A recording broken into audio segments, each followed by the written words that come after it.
So I came across some an interesting set of numbers here that highlight a phenomenon that I don't think anybody's using this word, so I'm going to use it. Mobile sitting. What? Occupying your children with mobile devices, giving them your phone or a tablet to keep them occupied so you don't have to deal with them.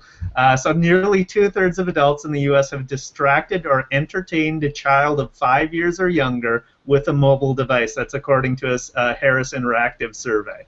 You see this all the time. The age of the youngest child that U.S. Internet users have entertained or distracted with a mobile device, 29% cited less than 3 years old, 34% cited 3 to 5 years old, 20% cited 6 to 9 years old, 9% cited 10 to 12-year-old, 5% 13 to 17 years old, and 3% 18 plus. So it struck me. I was interested. It's not so surprising that that activity occurs, but it struck me that this is the environment that Generation V is growing up with. Right? There's an assumption of technology that's basically in the air. Ubiquitous computing. You've got. My friend tells me a story of his toddler who goes up to the old CRT monitor of his desktop computer and touches it and looks up at it and says, "What's wrong? Why is it not working?" Right? There's just it's not working like a touch screen. It's broken. They do that on TV so too.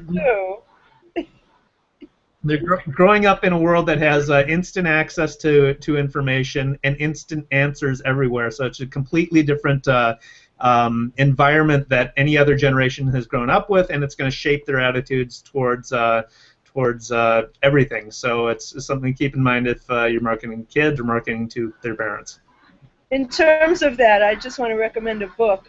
You know, I really am an enormous fan and follower of Howard Rheingold, and his most recent book is called Netsmart, and it touches on all of these topics, and also like how do you avoid fracturing your attention to the point where none of it matters. And you know, he talks about how families are dealing with this, but more than anything, he just predicts where all this is going. It's called Netsmart. It's a really important read. Very good. Well, follow us, subscribe to us on our Google Plus page or on YouTube, Beyond Social Media Show. Comment on the YouTube page.